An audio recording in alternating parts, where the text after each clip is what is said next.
Welcome to Jen Steno classes.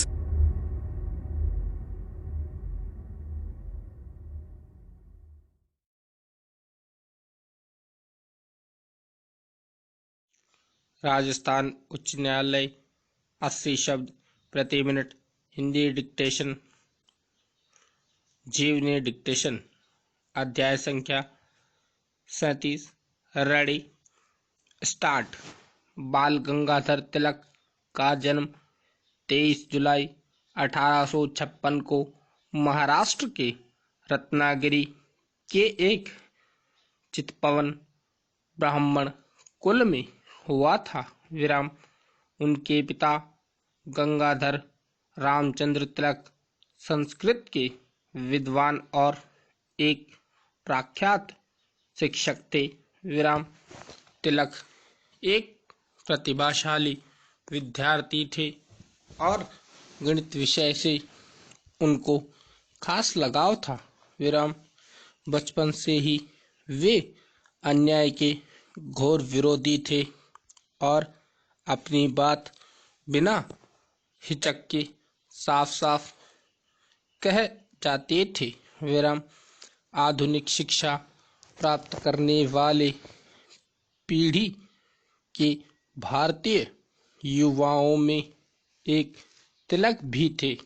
विराम।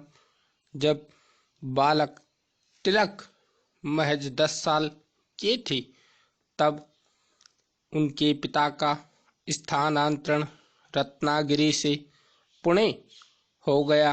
विराम। तब तबादले से उनके जीवन में भी बहुत परिवर्तन आया। विराम। उनका दाखिला पुणे के एंग्लो वर्नाकुलर स्कूल में हुआ और उन्हें उस समय के कुछ जाने माने शिक्षकों से शिक्षा प्राप्त हुई। विराम।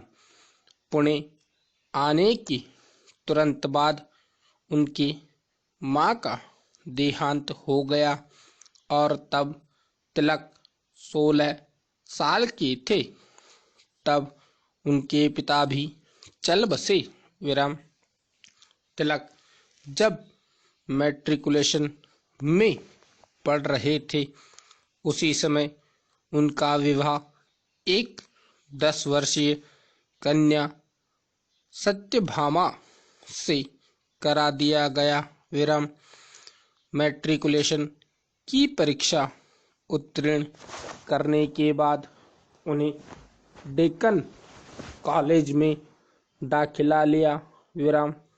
सन 1877 में बाल गंगाधर तिलक ने बीए की परीक्षा गणित और विषय में प्रथम श्रेणी के साथ उत्तीर्ण किया।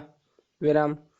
आगे जाकर उन्होंने अपनी पढ़ाई जारी रखते हुए LL.B डिग्री भी प्राप्त की। विराम। पैरा। स्नातक होने के पश्चात तिलक ने पुणे के एक प्राइवेट स्कूल में गणित पढ़ाया और कुछ समय बाद पत्रकार बन गए। विराम। वह पाश्चात्य शिक्षा व्यवस्था के पुरजोर विरोधी थे। विराम।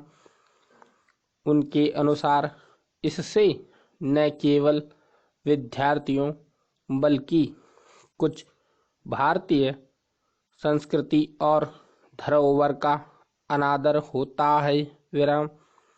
उनका ये मानना था कि अच्छी शिक्षा व्यवस्था ही अच्छे नागरिकों को जन्म दे सकती है और प्रत्येक भारतीयों को अपनी संस्कृति और आदर्शों के बारे में भी जागरूक कराना चाहिए। विराम। अपने सहयोगी अंगरकर और महान समाज सुधारक विष्णु शास्त्री चिपलुकर के साथ मिलकर उन्होंने डेक्कन एजुकेशन सोसाइटी की स्थापना की जिसका उद्देश्य देश के युवाओं को उच्च स्तर शिक्षा प्रदान करना था। विराम।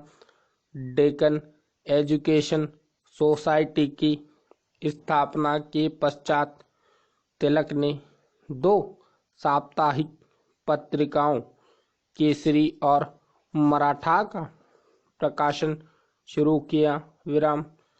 केसरी मराठी भाषा में प्रकाशित होती थी, जबकि मराठा अंग्रेजी भाषा में साप्ताहिक थी।